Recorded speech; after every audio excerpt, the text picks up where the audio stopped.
कहते हैं कि बुद्ध ने आत्मा को तो नकारा था, किंतु पुनर्जन्म को स्वीकारा था। तो क्या बुद्ध के अनुसार कोई व्यक्ति मरने के बाद पुनः जीवित होता है, माने दूसरा जन्म होता है उसका?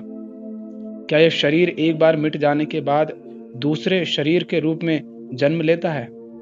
बुद्ध का पुनर्जन्म जो है, क्या उसका अर्थ यही है या कुछ और? इसको हम एक कहानी से समझते हैं। तो अंगुलीमाल की कहानी तो आपने सुनी ही होगी, जिसमें कहा जाता है कि अंगुलीमाल नाम का एक डाकू रहता था। वो जिस जंगल में रहता था, वहां से अगर कोई भी व्यक्ति गुजरता तो उसे मारकर उसकी एक अंगुली को अपने गले में माला बनाकर पहन लेता था। इसलिए उसका नाम अंगुलीमाल पड़ गया था। अब पूरा गांव आतंकित है उसके कारण, कोई उधर जाता नहीं, सब डरे हुए हैं। तो बुद्ध ने उसे अपना भिक्षु बनाने का सोचा। एक दिन बुद्ध निकल पड़े उधर जिधर अंगुलीमाल रहता थे। जब लोगों ने बुद्ध को उधर जाते हुए देखा तो जो वहां पर ग्वाले थे, बकरी चरा रहे थे, जो भी हल जोत रहे थे, जो भी लोग रास्ते में मिले, उन्होंने सबने कहा कि उधर मत जाओ, उधर अंगुलीमाल रहता है और वो मारकर अंगुलियां लोगों की अपने गले में पहन लेता है। बुद्ध ने कोई जवाब नहीं दिया, बुद्ध चलते गए। जब अंगुलीमाल ने बुद्ध को आते हुए देखा, बुद्ध जब रास्ते से गुजर रहे थे, तो अंगुलीमाल भी आश्चर्यचकित हुआ कि यहाँ से कोई जाता नहीं है, और जाते हैं तो झुंड के झुंड जाते हैं, अकेले तो कोई नहीं जाता है, और डरे हुए रहते हैं, भयभीत रहते हैं, दौड़ते हैं। और यह एक व्यक्ति बिल्कुल शांत स्वभाव में यहाँ से जा रहा है, आराम से जा रहा है। किंतु कैसे भी जाए, उसका काम तो था कि जो भी यहाँ से निकलेगा वो उसे मारकर उसकी उंगली को अपने गले में माला बनाकर पहन लेगा। कुछ दूर तक अंगुलीमाल ने गौतम बुद्ध का पीछा किया और फिर वो चिल्लाया, रुकने को कहा। बुद्ध के कानों में आवाज गई, वो रुके। बुद्ध ने कहा कि मैं तो रुक गया, क्या तू भी रुक सकता है? तू ये जो पाप कर्म कर रहा है, क्या इन पाप कर्म करने से तू रुक जाएगा? तो अंगुलीमाल तो हत्यारा था ही, बहुत सारी बातें हुई होंगी। जब बुद्ध उससे कह रहे हैं पाप कर्म छोड़ने को, तो इतना आसान तो है नहीं कि वो छोड़ दे यूं ही। पर बुद्ध का एक तो व्यक्तित्व, उनके चेहरे पर डर की कोई भी रेखा नहीं दिखाई दे रही, किसी भी तरह की चिंता, हताशा कुछ नहीं उनको। निर्भीक होकर, सरल और सहज होकर वो बात कर रहे हैं। तो उनके व्यक्तित्व से भी अंगुलीमाल पर जरूर प्रभाव पड़ा होगा। और फिर जिस उलझन के कारण अंगुलीमाल ने ये सब करना शुरू किया था, जिस अंधविश्वास के कारण ये सब करना शुरू किया था, उसको भी बुद्ध ने सुलझाया होगा। तो सारी बातें हुई होंगी। अंततः हुआ ये कि अंगुलीमाल ने बुद्ध का भिक्षु बनना स्वीकार कर लिया। तो इस तरह अंगुलीमाल ने वो सब छोड़ दिया जो वो अभी तक कर रहा था, हत्या का जो काम कर रहा था, जो लोगों को वो लूटता था, अब वो ऐसा नहीं करता। अब आते हैं हम बुद्ध की इस बात पर जिसमें वो पुनर्जन्म को स्वीकार करते हैं। तो उनका पुनर्जन्म यही है जो हमने बात की, क्या कि आप अभी तक जो हो आप वो मत रहो, यही आपका पुनर्जन्म है। थोड़ी देर पहले तक अंगुलीमाल एक लुटेरा, चोर, डाकू की तरह हत्यारा माना जा रहा था, जो लोगों को डराता था, उनको मारता था, उनकी अंगुली काटकर अपने गले में माला बनाकर पहन लेता था। किंतु जब उसने सत्य का मार्ग अपनाया, जब उसने संघ को अपनाया, बुद्ध का भिक्षु बनना जब उसने स्वीकार किया और वो सब त्याग दिया, तो अब वो अंगुलीमाल नहीं रहा, अब वो वह हत्यारा नहीं रहा जो अभी तक था, क्योंकि अब वो भिक्षु हो गया है। अब उसके मन में किसी की हत्या करने का कोई विचार नहीं है। क्या इसे आप पुनर्जन्म नहीं कहेंगे? अभी कुछ क्षण पहले तक वो एक ऐसा दानव था जो खुद अपने आप में भयभीत भी था, डरा भी था और हत्यारा भी था, खून बहाता था, अपने स्वार्थ के लिए जीता था, अपने लालच के लिए जीता था। लोगों से वो नफरत करता था, उसे किसी पर दया नहीं आती थी, किसी के प्रति उसमें कोई करुणा नहीं थी। वो प्रेम कर ही नहीं पा रहा था, जैसे वो प्रेम से तो पूरी तरह खाली हो गया था, ऐसा था कुछ समय पहले तक। किंतु अब क्या वो वही है जो पहले था? अब उसमें दया है, अब वो किसी की हत्या नहीं करता, अपने स्वार्थ के लिए वो छोटे से छोटे जीव का भी अवशोषण नहीं करता, वो अपने लालच के लिए किसी का कोई अहित नहीं करता। क्या ये अंगुलीमाल का पुनर्जन्म नहीं है?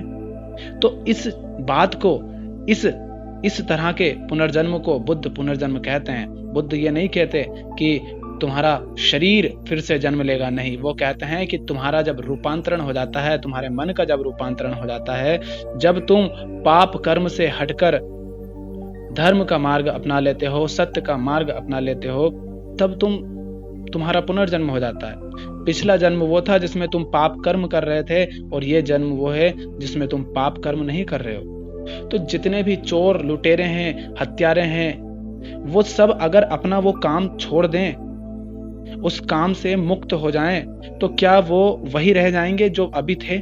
नहीं रह जाएंगे ना। तो पिछले जन्म में जो हत्यारा था, वो हत्यारा नहीं रहा। यही अंगुलीमाल का पुनर्जन्म है।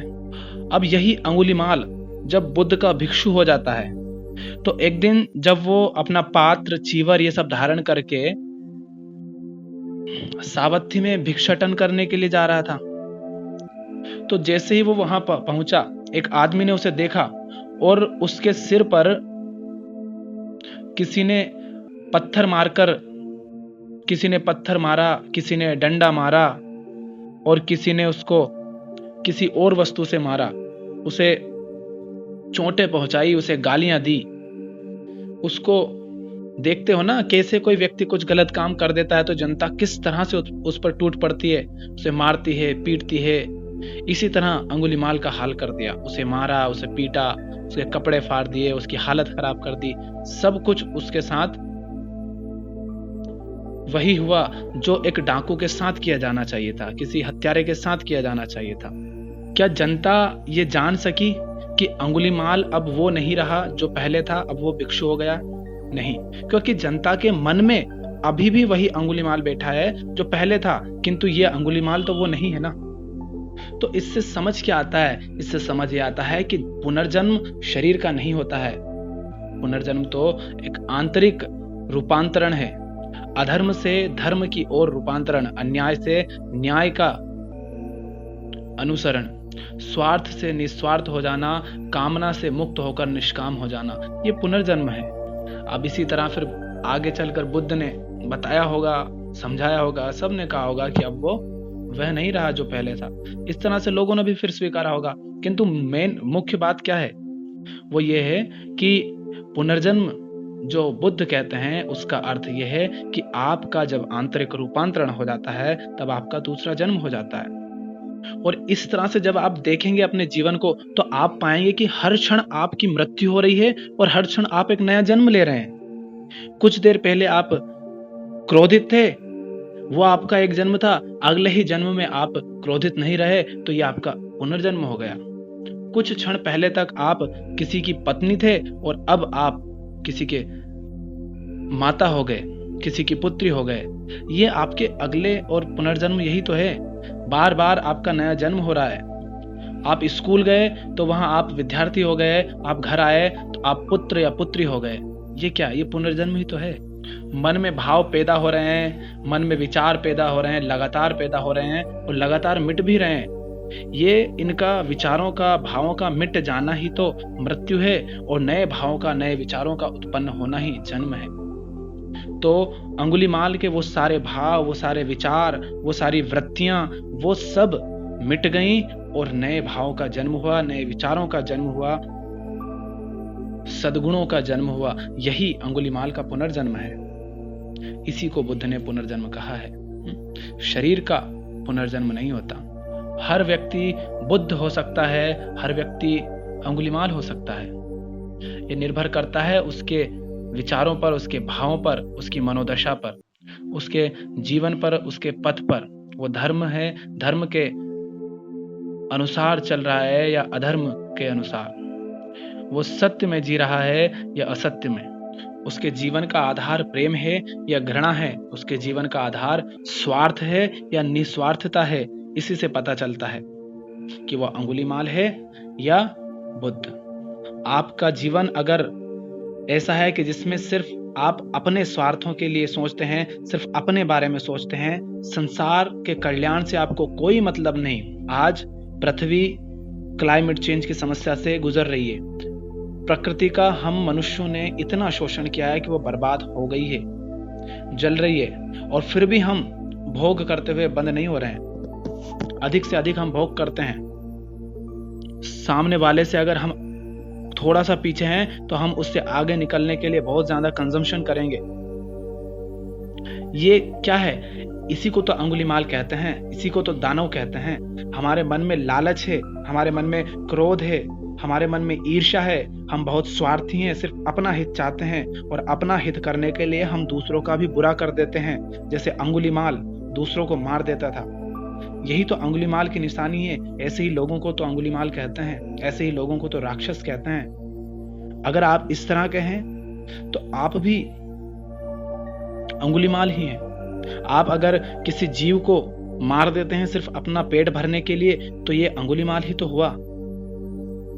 और जो व्यक्ति ऐसा नहीं है वो बुद्ध है, जिसके हृदय में प्रेम है, करुणा है, जो किसी जीव के प्रति हिंसा नहीं रखता, अपने स्वार्थों की पूर्ति के लिए किसी का अहित नहीं करता, किसी निर्दोष को नहीं सताता, जो अपने से पहले संसार का कल्याण सोचता है, जो किसी और पर अपना स्वामित्व नहीं जताता है, ईर्ष्या, क्रोध, लोभ, इन सब से जो मुक्त रहता है, वही तो बुद्ध है।